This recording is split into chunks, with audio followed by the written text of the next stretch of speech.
사랑의 주님, 찬양으로 고백한 것처럼 은혜 아니면 한순간도 살아갈 수 없는 자들임을 이 아침 다시 한번 고백합니다. 피곤이 몰려오는 이 시간에 새벽에 단잠을 깨우시고 기도 가운데 오늘도 하나님의 선한 일들을 이루어 가시는 하나님의 영광과 역사를 또 사모하며 바라보며 믿음으로 나아오게 하시니 감사합니다. 이 아침에도 우리를 향해서 말씀하시는 주의 세미한 음성을 듣기에 도와 주시옵소서. 우리에게 허락하신 하루하루의 삶을 주님과 발묶고 주님과 함께 걸어가는 복된 하루가 되게 도와 주시옵소서. 아버지 하나님, 이 아침에도 우리의 눈이 주의 얼굴을 보기 원한다고 찬양 드렸습니다. 우리의 귀가 우리를 향해서 말씀하시는 하나님의 음성을 듣는 복된 귀가 되게 도와 주시옵소서. 우리의 입술이 주님을 사랑합니다 고백하는 거룩한 찬양의 입이 되게 도와 주시옵소서. 우리의 입술이 예수가 그리스도임을 증거하는 부활의 증인의 입이 되게 도와 주시옵소서. 우리의 손과 발이 주의 선한 일에 부역하게 되는 의의 도구가 되게 도와 주시옵소서. 하루의 삶을 주님의 손에 의탁드리며 우리 주 예수 그리스도의 이름으로 기도드립니다. 아멘. 하나님의 말씀은 사도행전 1장 12절에서 26절까지 말씀을 한 절씩 교독하겠습니다.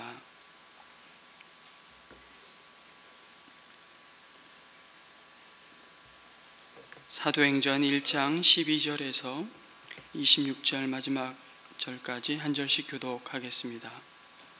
12절을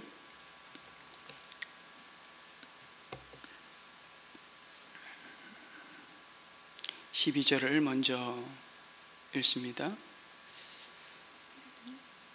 그리고 나서 그들은 올리브 산이라고 하는 산에서 예루살렘으로 돌아왔다. 그 산은 예루살렘에서 가까워서 안식일에도 걸을 수 있는 거리에 있다.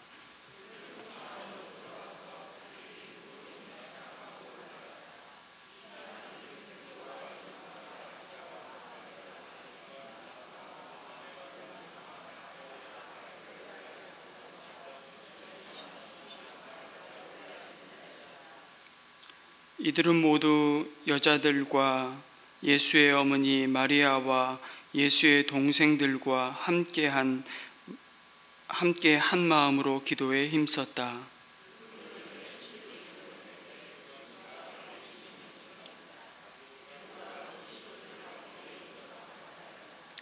형제자매 여러분, 예수를 잡아간 사람들의 앞잡이가 된 유다에 관하여 성령이 다윗의 입을 빌어 미리 말씀하신 그 성경 말씀이 마땅히 이루어져야만 하였습니다.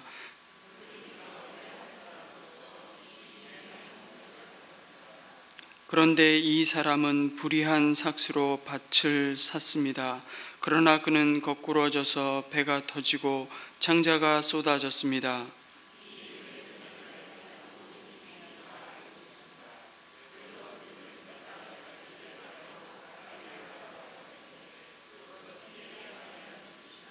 시편에 기록하기를 그의 거처가 폐허가 되게 하시고 그 안에서 사는 사람이 없게 하십시오 하였고, 또 말하기를 그의 직분을 다른 사람이 차지하게 해 주십시오 하였습니다.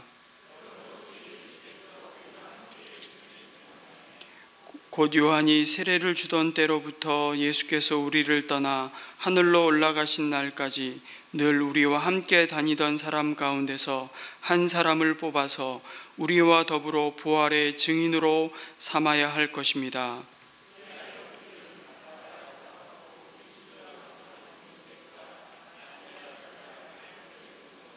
기도하여 아뢰었다. 모든 사람의 마음을 다 아시는 주님, 주님께서 이 두 사람 가운데서 누구를 뽑아서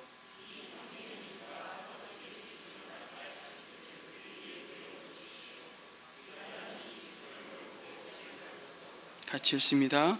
그리고 그들에게 제비를 뽑게 하니 마띠아가 뽑혀서 11사도와 함께 사도의 수에 들게 되었다.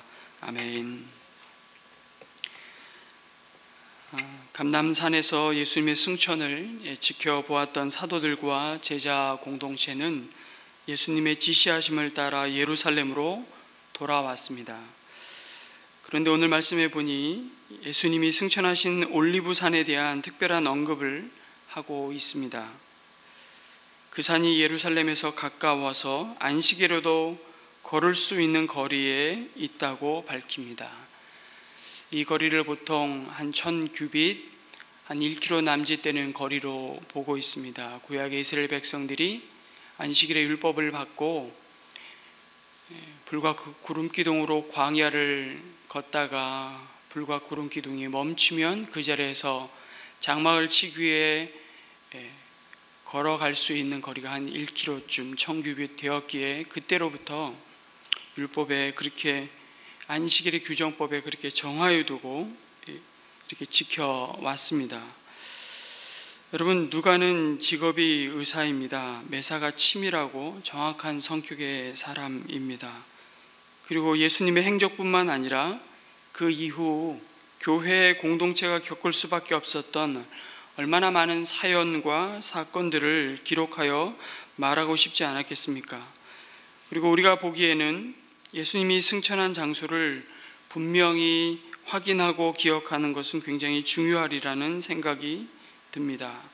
그런데 특별히 그 장소가 예수님이 제자들과 이 땅에 계시는 동안 자주 함께 피정을 가서 기도하며 쉼을 누렸던 정말 친밀한 사귐의 장소였다든지, 그곳에서 예수님은 자주 하나님의 나라의 아주 중요한 교훈과 가르침을 주셨다는 의미심장한 표현은 전혀 쓰지 않고 있습니다. 뭔가 그 장소가 후대의 성도들에게 예수님을 생각하며 예수님의 가르침을 기억하게 만드는, 다시 말해 그들의 믿음을 세워가는데 중요한 이정표가 될 만한 장소였다는 이런 말들을 써놓아야 될 것 같은데, 고작 한다는 말이 안식일에도 걸어갈 만한 거리였다는 표현을 합니다. 아니, 이제 예수님을 더 이상 육신의 눈으로 이 땅에서 볼 수 없다는 생각에 제자 공동체가 어쩌면 또다시 혼돈과 상실감에 사로잡힐 수 있는 시점이었습니다.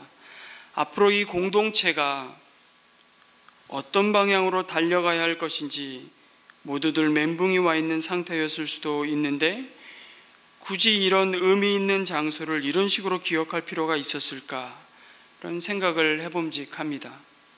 그렇다면 누가가 어떤 사실을 진술해 갈 때 우리가 짐작할 만큼 치밀한 의도와 교훈을 염두에 두지 않고 약간은 생각나는 대로 이 중요한 역사를 기술하고 있는 것 아닌가, 이런 생각을 할 수 있습니다. 그러나 그것이 아니라면 우리는 이 누가의 증언 가운데도 우리를 향한 주님의 귀한 마음이 무엇인지를 생각해 볼 수 있지 않을까라는 묵상을 해보게 됩니다. 예수님이 굳이 승천의 장소로 감람산을, 올리브산을 선택하신 이유가 뭘까? 여러분, 이왕이면 갈릴리 해변이 더 의미심장하지 않을까요? 예수님의 승천하시던 모습을 지켜보던 그들을 향해 흰옷 입은 천사들이 이렇게 말 걸지 않습니까? 갈릴리 사람들아, 갈릴리 사람들아. 모든 제자들을 부르신 땅이 갈릴리 아닙니까? 제자들 입장에서는 이제 주님이 이 땅에 오셨던 진짜 목적과 사명이 무엇이었는지를 더 선명하게 드러내실, 이보다 더 좋은 장소, 환경은 없을 것이기 때문입니다. 왜요? 대부분의 공생애를 그곳에서 보내셨고 하나님의 나라가 이미 너희들 가운데 임했음을 시위하시고 드러내신 이적과 기적을 대부분 행하셨던 땅이 갈릴리였습니다. 그런데 예수님은 바로 예루살렘에서 안식일에 걸어가도록 율법이 허용하는 거리에 있는 이 감람산에서 승천하셨다고 누가는 증거합니다. 그게 뭐 그리 중요해? 네, 맞습니다. 그런데 저는 이 말씀 묵상하면서 하나님 정말 중요하지 않게 생각하는 것을 사람들은 목숨 걸고 중요하다고 여기면서 하나님의 마음과는 전혀 다른 길을 걸어갑니다. 그런 것들이 바로 장소와 시간과 상징물들을 통해 예수님을 기념하는 것입니다. 장소, 시간, 상징, 절기, 기념 중요합니다. 그런데 그것이 가리키는 그 실체보다 더 중요할까요? 그렇지 않습니다. 그런데 우리는 어느덧 그 실체를 기억하고 사랑하고 그분을 따르기 위해 우리 또한 순종해야 할 삶의 헌신보다 장소가 중요해졌습니다. 특정한 시간이 중요해졌습니다. 주의를 지키면 된다는 명분이 중요해졌습니다. 더 쉽게 말해서 그냥 믿음이 좋다는 것은 이제 주일 성수하고 11조 낼 거 내고 술, 담배 안 하면 좋은 크리스천이라는 생각, 그 이상 더 뭘 바래. 감람산을 그렇게 우리는 바라볼 수 있습니다. 예수님이 승천하신 곳입니다. 그리고 너희가 본 그대로 예수님이 다시 오시겠다고 약속하고 떠나신 곳입니다. 그러면 그 자리는 오고 오는 2000년 교회가 주목하고 있어야 되는 장소입니다. 그런데 누가는 그 산은 예루살렘에서 가까워서 안식일에도 걸을 수 있는 거리였다고만 말합니다. 이 진술을 통해서 누가가 전하고 싶은 주님의 마음이 무엇이었을까요? 주님이 끝까지 제자 공동체가 예수의 증인 공동체로 온전히 세워지는 일을 위해 그들을 보호하고 계셨다는 사실입니다. 예루살렘을 떠나지 말고 하나님이 약속하여 보내실 성령 하나님의 임재를 기다리라 말씀하셨던 예수님은 그 약속을 실제로 지키는데 걸림돌이 될 수도 있는 유대인의 안식일 준수 사항까지도 세밀하게 생각하고 계셨다는 것을 보여줍니다. 계산을 해보면 감람산에서 승천하신 날이 안식일 전날인 목요일로 보여지는데요. 하지만 예수님이 이미 갈릴리로 흩어져 있던 제자들을 다시 십자가가 세워졌던 그리고 부활의 자리인 예루살렘으로 부르셔서 새 구원의 역사를 이루는 증인 공동체로 세우기 위해 그들에게 마지막 사명을 주시기 위해 감람산에서 마지막 만남을 가지셨습니다. 주님은 제자들이 예수님이 말씀하셨던 가장 중요한 삶의 목적과 사명의 자리에 서도록 마지막까지 그들의 걸음을 세밀하게 인도하고 계셨다는 얘기를 하고 있는 겁니다. 여러분, 오늘 저와 여러분이 서 있는 자리가 돈이 되는 자리이기 때문에 중요한 자리가 아닙니다. 부르심받아 서 있는 그곳이 많은 사람들이 부러워하고 힘있고 자랑할 만한 자리라서 복된 자리가 아닙니다. 바로 그 자리가 주님이 나로 하여금 부활의 증인으로 서야 할 자리라고 내 소명을 확인시켜 주시기 때문에 복된 자리임을 믿으시기 바랍니다. 내가 서 있는 바로 그곳이 주님의 증인으로 서야 할 거룩한 땅임을 확신할 때 주님은 바로 그곳에서 저와 여러분을 오늘도 사명자의 길을 가도록 도우시겠다고, 저와 여러분을 보호하시고 신실하게 인도하시는 분이심을 믿으시기 바랍니다. 그 믿음을 오늘 이 아침에도 우리에게 요구하고 우리 가운데 그 믿음을 주시겠다고, 그 믿음 가운데 걸어가는 그 길에 함께 하시겠다고 약속해주고 계십니다. 승천하신 예수님을 목도한 제자 공동체는 예루살렘 성 안으로 들어와 아마 미리 약속되어진 그 전에 이미 그들이 주님과 함께 더불어 마지막 만찬을 행했던 장소인 것으로 보입니다. 다락방에 모였습니다. 그리고 그들이 오직 기도하는 가운데 하나님이 베드로를 통해서 성도들의 마음 가운데 하셨던 일은 이미 이 모든 일을 하나님이 놀랍게 말씀하여 주셨다는 사실을 확인시켜 주는 것입니다. 베드로가 시편의 말씀을 인용하여 말씀하고 있는 이 시편의 말씀들은 가론 유다를 가리키는 하나님의 말씀이었다는 사실을 보여줍니다. 더 나아가 그의 결원을 채우기 위해 12 사도 중에 한 사람을 세워야 한다는 말씀까지 예언되어 있음을 말씀으로 드러내십니다. 그리고 그 대상이 될 만한 사람이 갖추어야 할 자격과 그가 무슨 역할을 할 사람인지까지 소상히 하나님은 말씀으로 인도하셨습니다. 그리고 그 과정을 이루어가는 순종의 모습도 우왕좌왕하는 것이 아니라 기도하여 아뢰었다고 기록하고 있습니다. 여러분, 자 보십시오. 모든 일이 기도로 시작되었고, 기도 가운데 하나님이 말씀을 생각나게 하시고 깨닫게 하시고 적용하게 하십니다. 그런데 그 순종의 과정도 기도하게 하시고 그들에게 보여주시는 대로 순종하게 하십니다. 참으로 단순한 과정입니다. 예수님이 승천하신 뒤 남겨진 제자 공동체가 처한 상황은 달라진 것이 하나도 없었습니다.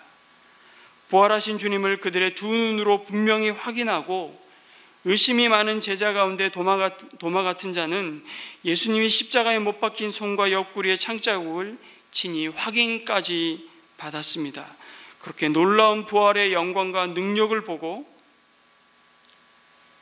이제 정말 세상이 뒤집어지는 역사가 일어나겠구나, 그렇게 생각했는지 모르겠습니다. 그러니까 승천을 앞둔 예수님께 묻지 않았습니까? 주님, 이스라엘이 회복되는 때가 언제입니까?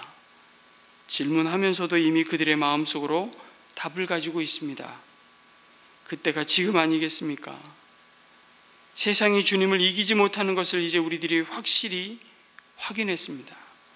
이제야 주님과 우리들의 운명이 십자가에서 이렇게 비참히 끝나지 않을 것이라는 것을 우리 믿습니다. 우리들의 생각이 맞지요. 그런데 그러한 그들의 꿈에 찬물을 확 끼얹습니다. 하나님의 꿈과 그들의 꿈이 전혀 다른 방향을 향해 가고 있었다는 사실, 하나님의 생각과 계획이 그들의 계획과 생각과는 도무지 함께 갈 수 없는 지점에 있다는 것을 확인하는 데는 그리 오래 걸리지 않았습니다. 그리고 나서 예수님은 승천하셨고, 어쩌면 더 공허하고 더 두려움과 염려가 그들의 마음과 믿음에 엄습해오고 있는 시간이 다시 찾아왔는지 모르겠습니다.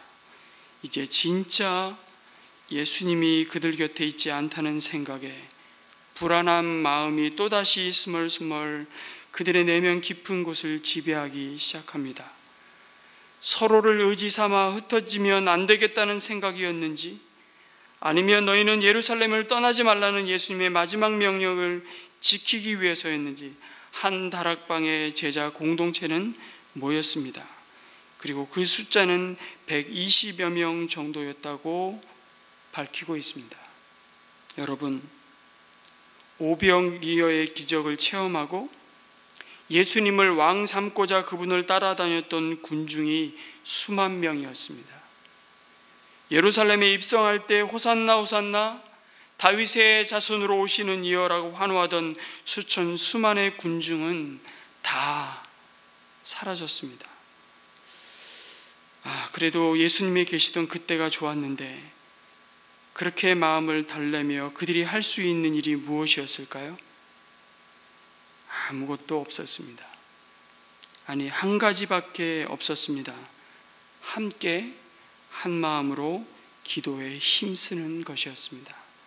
이것이 제자 공동체가 살 길임을 예수님은 이미 그들과 함께 하시며 3년의 공생의 기간을 통해 삶으로 이미 본을 보여주셨습니다. 기도에 힘쓰는 것 말고는 그들이 하나님이 계획하시고 소망하셔서 예수님을 통해 부탁하신 땅끝까지 내 증인이 되라는 이 사명자의 길을 걸어가기 위해 자신들의 모든 계획과 기대와 소망을 내려놓을 다른 길이 없음을 이미 보여주셨습니다. 공생애를 시작하시면서 마지막 십자가를 지시기 위한 준비의 자리까지 예수님은 성부 하나님께 묻지 아니하고 행하신 일이 없으셨습니다.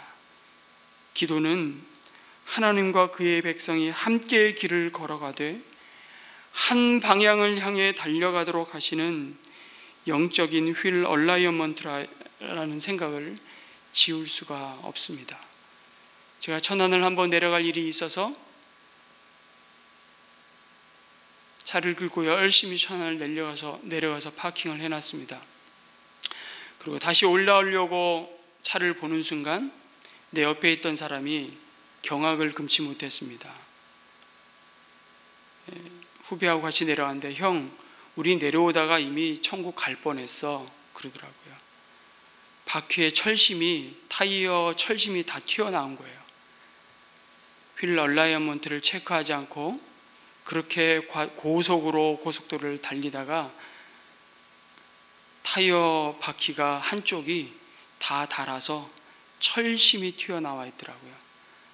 조금만 더 이 차를 몰고 다시 그 고속도로를 타는 순간 어쩌면 우리는 여기서 사명을 끝낼 수도 있었겠구나 생각을 했던 기억이 있습니다. 여러분, 문제가 뭐였습니까? 바퀴의 방향이 각자 따로 놀고 있었던 것입니다. 그러니까 한쪽만 계속해서 닳아서 다른 바퀴는 멀쩡한데 한쪽 바퀴에 철심이 삐져나올 정도로 타이어가 마모되고 만 상태. 여러분, 그게 지금 제자 공동체의 상황이라고 볼 수 있습니다. 무엇을 해야 할지, 어디로 가야 할지. 그런데 기도할 때 하나님은 우리의 마음을 하나님의 마음으로 조정하십니다. 변화시키시고, 그리고 순종의 길을 갈 수 있도록 도우시고, 부활의 증인의 삶을 살도록 우리를 진리로 인도하십니다. 이 모든 시작이, 그리고 그 과정과 그 길 끝에서 그 사명을 완성하는 자리까지 하나님은 우리의 기도를 통해 역사하십니다. 왜요? 기도는 내 삶의 모든 순간순간이, 우리 삶의 모든 일들이 내가 아닌 주의 손에 달려있음을 인정하고 맡기는 가장 온전한 믿음의 태도이기 때문입니다. 성도 여러분, 그들이 예수님이 보내마 약속하셨던 성령 하나님이 권능으로 임재하시기까지 그들이 드렸던 기도의 내용이 뭐였을까요? 그 내용 가운데 한 가지는 오늘 말씀에 나타납니다. 가룟 유다를 대신할 사도의 후보 두 사람 가운데 누구를 뽑아야 할지 우리에게 보여주십시오라고 기도한 내용이 나옵니다. 그들이 모여서 기도한 내용이 그것뿐이었겠습니까? 제자들은 이미 주님께 가르침받은 기도가 있었습니다. 그것이 바로 주기도문입니다. 주기도문은 주님이 하실 기도가 아니라 우리가 하나님께 드려야 할 기도라고 가르치시면서 우리의 기도를 받으시는 하나님이 누구이신지를 분명히 고백하고, 세 가지 당신 청원과 세 가지 우리 청원의 6가지 간구를 드린 다음에 그 기도를 우리가 드릴 수 있는 근거와 확신을 고백해야 합니다. 그렇게 함으로써 이 땅에 주님의 제자들을 남겨두신 삶의 이유와 목적을 놓치지 않도록 예수님은 이미 그의 제자들을 기도로 그들의 믿음을 빚으셨던 것입니다. 여러분, 오늘도 우리가 올려드릴 기도가 우리의 믿음과 꿈과 소망과 계획을 하나님의 꿈과 소망과 계획에 바르게 정렬시켜서 우리가 보냄받은 그 자리에서 복음을 부끄러워하지 않고 예수의 증인으로 담대히 서기를 주님의 이름으로 축원합니다.